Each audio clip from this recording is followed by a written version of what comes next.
जय श्री कृष्णा, जय श्री राम, राधे कृष्णा, ओम नमः शिवाय।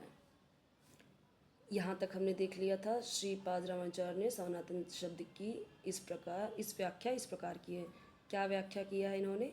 वह जिसका न आदि है और न अंत। अतएव जब हम सनातन धर्म के विषय में बातें करते हैं तो हमें श्रीपाद रामानुजाचार्य के प्रमाण के आधार पर यह मान लेना चाहिए कि इसका न आदि है न अंत भगवान का। अंग्रेजी का रिलीजन शब्द सनातन धर्म से थोड़ा भिन्न है। रिलीजन ये जो बोलते हैं वो धर्म क्या है, इनका रिलीजन हिंदू, मुस्लिम, सिख, ईसाई ये वाला रिलीजन है। लेकिन जो हम धर्म की बात करते हैं, अब हम हिंदी में इंग्लिश में याद करें तो रिलीजन माने धर्म, पर ये उन्होंने अपना अलग रखा है, हमारा धर्म अलग है। इसी का मतलब ये है ऐसा नहीं है। रिलीजन का मतलब धर्म, और जो वो धर्म बोल दिए हैं वही धर्म का मतलब हमारे भी धर्म से मतलब है, तो ये अलग है। कैसे? रिलीजन से विश्वास का भाव सूचित होता है और विश्वास परिवर्तित हो सकता है। ठीक है, विश्वास परिवर्तित हो सकता है, अलग हो सकता है। किसी को एक विशेष विधि में विश्वास हो सकता है, किसी को मुस्लिम में, किसी को हिंदू में, किसी को क्रिश्चियन में एक अलग विश्वास, किसी को मूर्ति पूजा, किसी को मूर्ति पूजा नहीं। ये अलग अलग धर्म हो गया, अलग अलग तरीके से हो गया, और वह इस विश्वास को बदल कर दूसरा ग्रहण कर सकता है, आज इसमें कल उसमें। लेकिन सनातन धर्म उस कर्म का सूचक है जो बदला नहीं जा सकता। फॉर एग्ज़ाम्पल, न तो जल से उसकी तरलता विलक की जा सकती है। जल कैसा है? तरल है, लिक्विड है। तो क्या जल से उसकी तरलता को आप अलग कर दोगे क्या? चलो आपने आइस बना दी, लेकिन वो आइस फिर भी वो मेल्ट होगा तो भी वो तरल ही होगा। आपने भाप बना के रख लिया, वो भाप जब कंडेंस होगा तो वो क्या बनेगा? वो फिर से तरल बन ही जाएगा। तो जल से उसकी तरलता को तो आप अलग नहीं कर सकते, ना ही अग्नि से ऊष्मा को अलग कर सकते हो। इसी प्रकार जीव से उसके नित्य कर्म को विलग नहीं किया जा सकता। सनातन धर्म जीव का शाश्वत अंग है। अतएव जब हम सनातन धर्म के विषय में बात करते हैं तो हमें श्रीपाद रामानुजाचार्य के प्रमाण को मानना चाहिए कि उसका न तो आदि है न अंत। जिसका आदि अंत न हो वह सांप्रदायिक नहीं हो सकता, क्योंकि उसे किसी सीमा में नहीं बांधा जा सकता। किसी धर्म के जो गुरु हैं वो किसी सन में पैदा हुए, किसी धर्म के गुरु किसी और सन में पैदा हुए, किसी धर्म के गुरु किसी और सन में पैदा हुए, लेकिन जो पर ब्रह्म परमेश्वर हैं उनका कुछ पता ही नहीं है, ना आदि है ना अंत है। तो वो तो कभी पैदा ही नहीं हुए, ना ही उनका अंत है।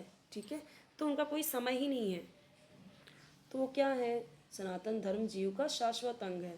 तो सनातन धर्म के विषय में बात करते हैं तो हमें श्रीपाद रामानुजाचार्य के प्रमाण को मानना चाहिए कि उसका न तो आदि है न अंत।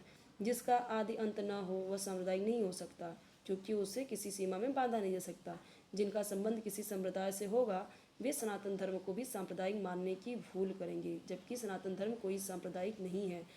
किंतु यदि हम इस विषय पर गंभीरता से विचार करें और आधुनिक विज्ञान के, आज के विज्ञान के प्रकाश में सोचें तो हम आसानी से देख सकते हैं कि सनातन धर्म विश्व के समस्त लोगों का ही नहीं बल्कि ब्रह्मांड के समस्त जीवों का है।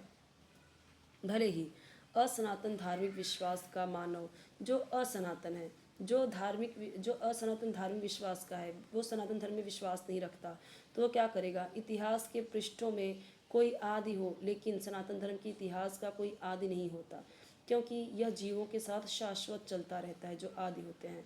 ठीक है, जहाँ तक जीवों का संबंध है, प्रामाणिक शास्त्रों का कथन है कि जीव का न तो जन्म होता है न मृत्यु।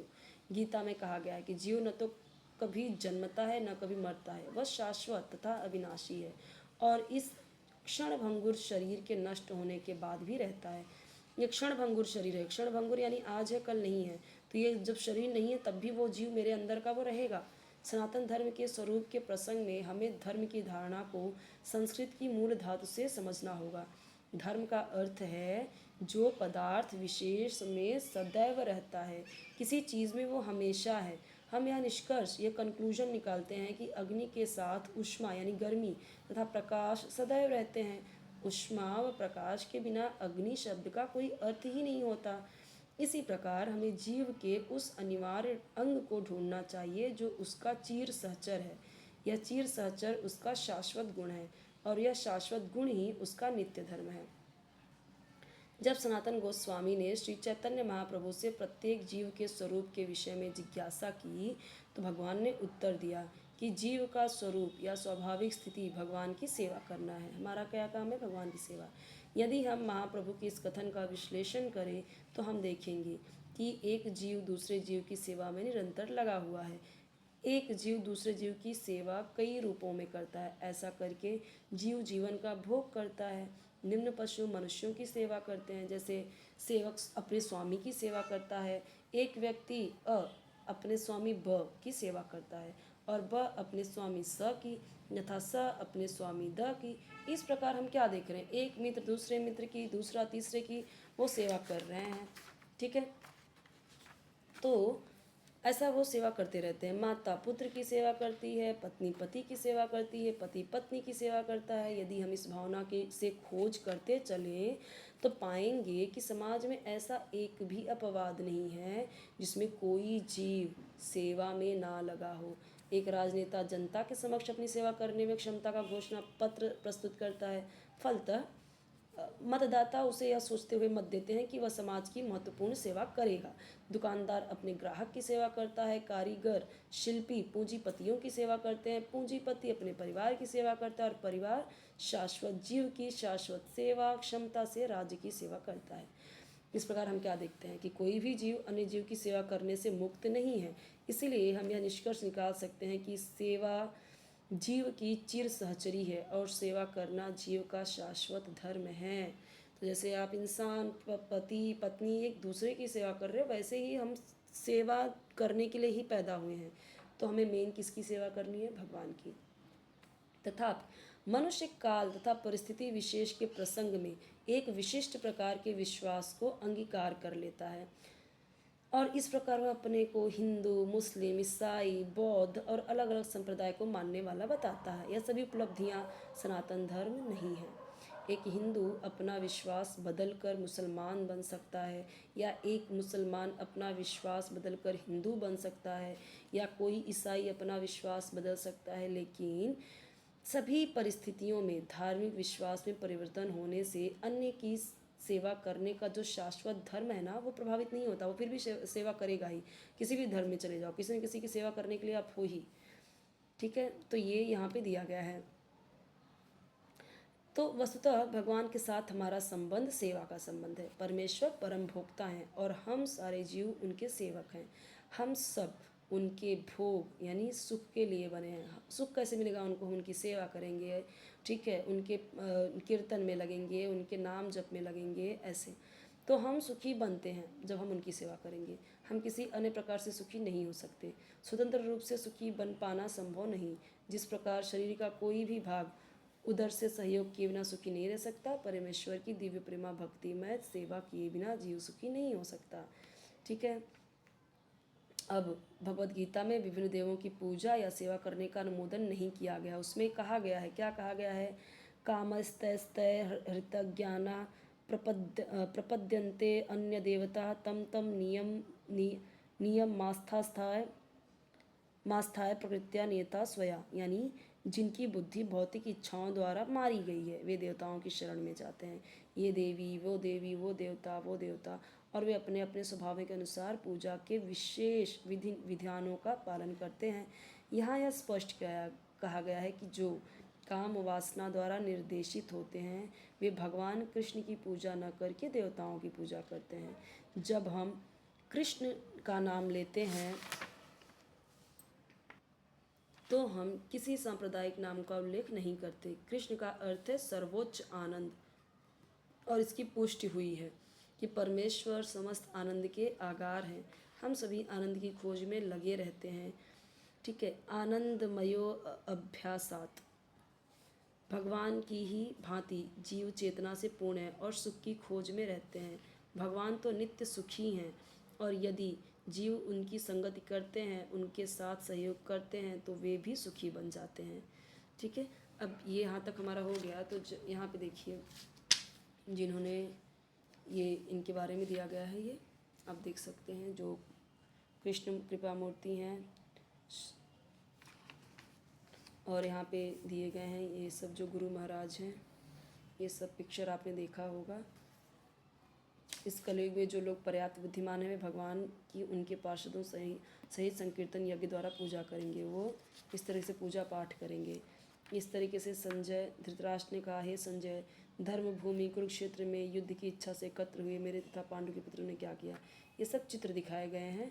इस तरीके से जो इंसान पहले जन्म लेता है, फिर बड़ा होता है, फिर बूढ़ा होता है, फिर मरता है, फिर से जन्म लेता है, फिर से वही प्रक्रिया चलती जा रही है।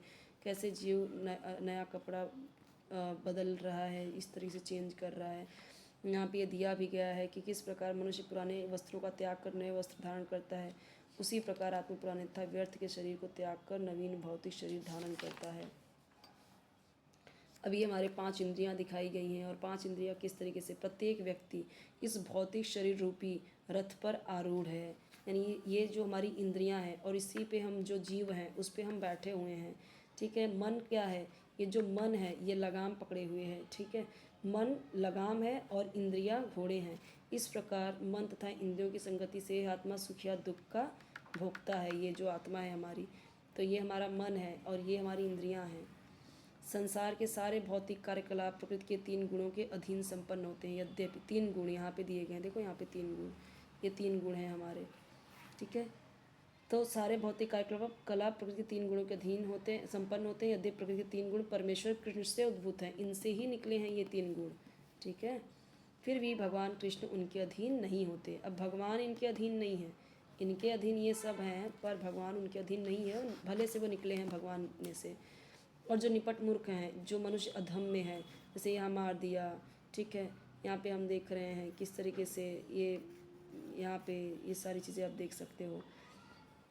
जो मनुष्य में अधम है, जिनका ज्ञान माया द्वारा हर लिया गया है तथा जो असुरों की नास्तिक प्रवृत्ति को धारण करने वाले हैं, ऐसे दुष्ट मेरी शरण ग्रहण नहीं करते और 4 प्रकार की पुण्यात्मा मेरी सेवा करते हैं। आर्त, जिज्ञासु, अर्थार्थी तथा ज्ञानी, ये 4 पुण्यात्मा इनकी सेवा करते हैं भगवान की। जिनको जिज्ञासा है भगवान को जानने की, ठीक है, जो ज्ञानी हैं, जो आर्त हैं यानी भगवान के लिए रो रहे हैं, वही उनको पा सकते हैं। योग में सिद्ध योगी अपने शरीर को त्यागने के स्थान तथा समय की व्यवस्था कर सकते हैं। जो योगी हैं उनको कब उनको शरीर त्यागना है, उनको सब पता है, कहाँ त्यागना है वो भी पता है। अन्य मनुष्यों का इस पर कोई वश नहीं है। अब ऐसे अनेक जीव हैं जो दुष्टों को दंड देते हैं, किंतु इनमें यमराज प्रमुख हैं। यमराज पृथ्वी लोक के निकटवर्ती लोक में रहते हैं, पृथ्वी लोक के पास में रहते हैं। मृत्यु के बाद पापी लोगों को वहाँ लाया जाता है और यमराज उन्हें तरह तरह के दंड देने की व्यवस्था करते हैं। ठीक है, अब यहाँ से हम देखेंगे नेक्स्ट वीडियो में। जय श्री कृष्णा, जय श्री राम, ओम नमः शिवाय, जय श्री राम। ठीक है, राधे कृष्णा। तो हम देखेंगे नेक्स्ट वीडियो में इसके आगे का। चैनल जरूर सब्सक्राइब कीजिए, वीडियो लाइक कीजिए, फिर साथ शेयर कीजिए, बेल आइकन जरूर प्रेस कीजिए ताकि जब भी न्यू वीडियो अपलोड करूँ आपको उसका नोटिफिकेशन ईजिली मिल जाए।